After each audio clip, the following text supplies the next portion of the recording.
The echoes of a lost battle. Have you ever found yourself in a discussion where, even after saying everything you needed to say, even after laying out your logic with the cool precision of a surgeon, you walked away with the bitter taste of defeat?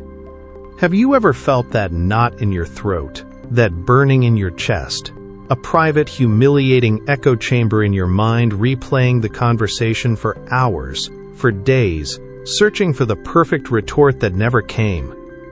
It is as if every word you spoke had somehow pushed you further away from your own strength, leaving you drained, frustrated, and unheard. Perhaps you are surrounded by a world that has deified noise, a world of people who speak loudly, who interrupt, who mock, and who dominate environments with a brittle arrogance they disguise as confidence.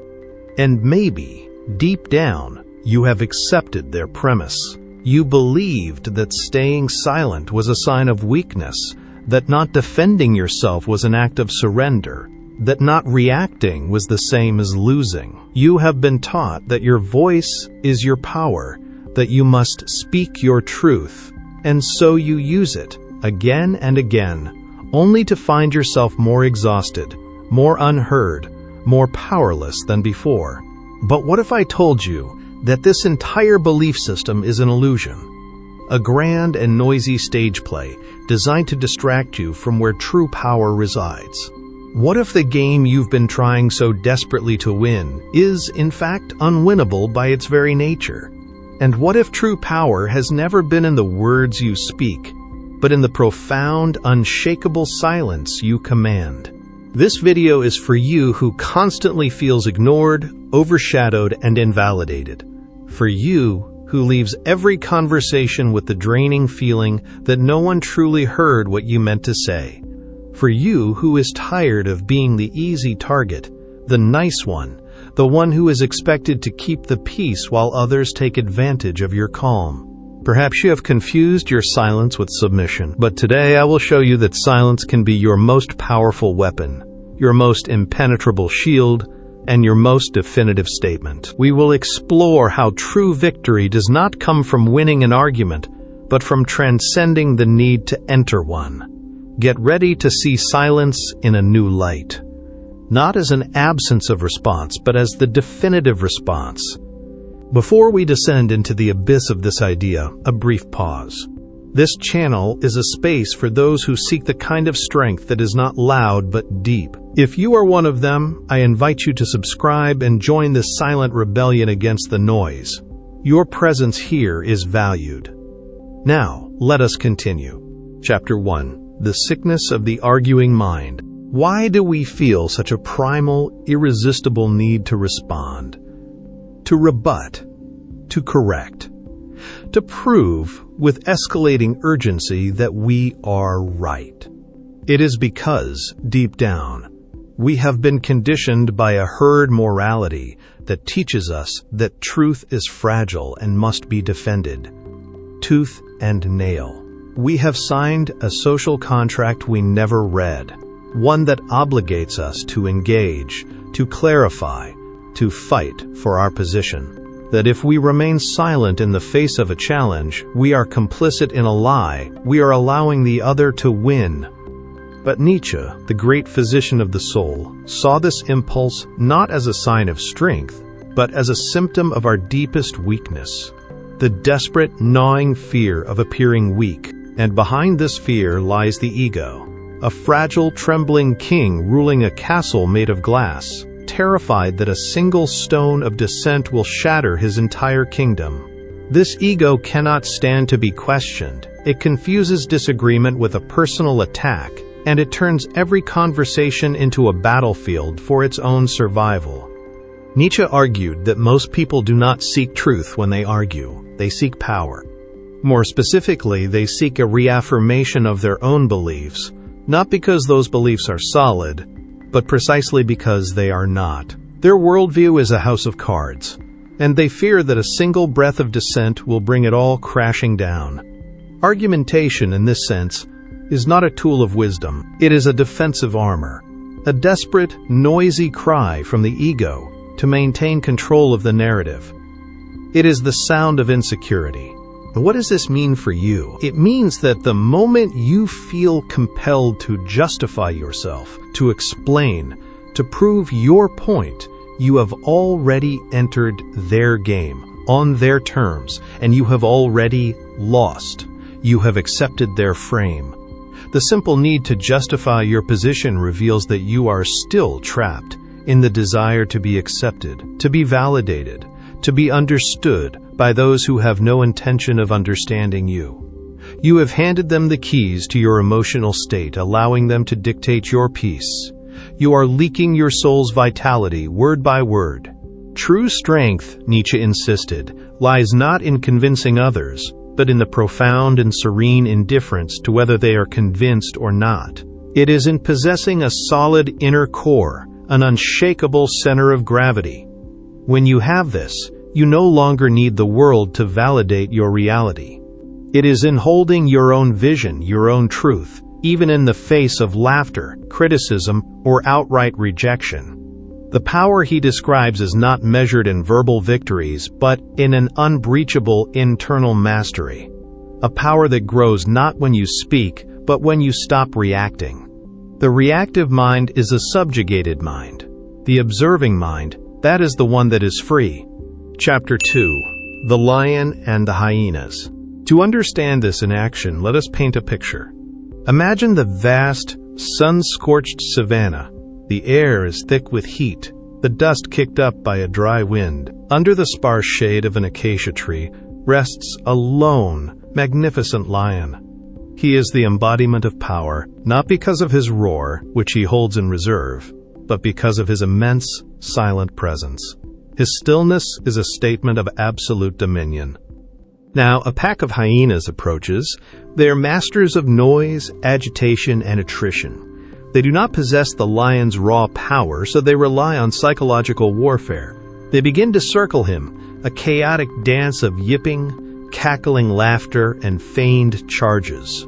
Their sounds are designed for one purpose: to provoke, to agitate, to create a reaction, to draw the lion out of his center and into their chaotic game.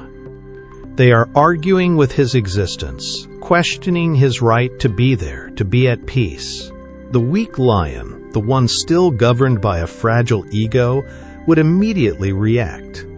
He would see their taunts as an assault on his honor. He would rise, shake his mane, and unleash a thunderous roar. He would charge into the pack, scattering them, perhaps even catching one, proving his physical dominance. He would win the argument in a flurry of dust and violence. But in doing so, he would have lost the war. He would have squandered his precious, finite energy on insignificant pests. He would have lowered himself to their level, becoming a creature of pure reaction. He would have let the hyenas dictate his actions. He fought the monsters and for a moment became a monster of rage himself. But the truly powerful lion, the one who understands Nietzsche's wisdom, does something far more devastating. He does nothing. He remains still. He watches them not with anger, but with a calm, unwavering, and utterly indifferent gaze. His eyes do not engage. They simply register. He does not even grant them the dignity of a response. His breathing remains slow and deep. A subtle twitch of a muscle in his shoulder is the only acknowledgement. His silence is not empty. It is heavy. It is a presence more powerful than any roar. The hyenas, noise which seemed so potent moments ago, now echoes in a void. Their provocations receive no energy in return and die in the air.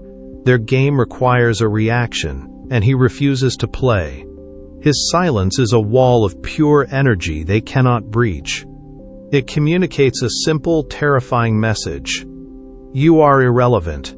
Your chaos cannot touch my calm. You do not exist in my world. The hyenas become confused, then frustrated.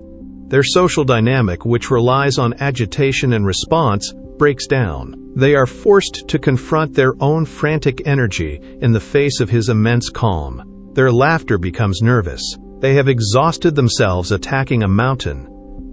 Finally, defeated not by force but by absolute self-mastery, they slink away into the tall grass, leaving the lion in the peace he never relinquished.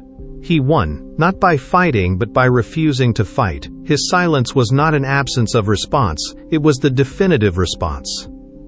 Chapter 3. The Übermensch and Strategic. This lion is the physical manifestation of Nietzsche's ideal, the Übermensch, or Overman. Nietzsche did not write for the comfortable or the content. He wrote for the few who have the courage to gaze into their own abyss, confront their own misery, and forge it into strength. For him, the common human lives trapped by conventions, moralism, and a desperate need for the herd's applause. But there exists another type of being, rare, dangerous, and free. The Übermensch does not live by reacting to the world. He shapes the world through his will, and he often does this in complete silence. The Übermensch has transcended the petty battlefield of the ego. He does not need to win debates because he is not seeking validation from others. His validation is forged within. He observes. He understands. He carefully chooses when to speak, and more importantly, when to remain silent. Because he has understood a secret that others ignore. Silence is a vacuum, and nature abhors a vacuum. When you create a space of profound silence in a conversation, the other person, driven by their own discomfort and anxiety, will rush to fill it. They will fill it with more arguments, with justifications, with nervous chatter, and ultimately with their own secrets and insecurities. Your silence becomes a confession booth in which they indict themselves. This silence is not passivity. It is absolute control of one's own energy. It is strategic economy. The Übermensch knows that every spoken word is a revealed move on the chessboard. Every emotional reaction is an exposure of a weak point. That is why he remains quiet. Not because he has nothing to say, but because he does not need to say anything. He has transcended the need to prove something to someone. His presence speaks for him. It is a silence that destabilizes the aggressor, that creates a mirror in which they are forced to see their own agitation. In a society drowning in noise, the one who masters silence is king. Chapter 4. Forging Silence into a Weapon. We have explored philosophy. Now let us forge the tools. How do you transform your passive, fearful silence into the active, strategic silence of the lion? This requires practice and conscious effort. Tool 1. The art of the deliberate pause. In a conversation where you feel pressured to respond immediately, grant yourself the gift of a 3-second pause. Before you speak, inhale slowly through your nose. Hold the other person's gaze calmly. Count to 3 in your mind. This small act is a revolution. Internally, it breaks your reactive fight-or-flight cycle, allowing your rational mind to catch up. Externally, it makes the other person wait. It subtly shifts the power dynamic, communicating that you are in control of the tempo, not them. You are no longer dancing to their rhythm. You are forcing them to wait for yours. Tool 2. The gaze of the observer. Instead of listening to rebut, practice listening to understand. But go deeper. Detach from the content of the words and become a student of the person speaking. Observe them as a scientist would. What is their body language? Are their shoulders tense? Are their eyes shifting? What is the true emotion behind their words?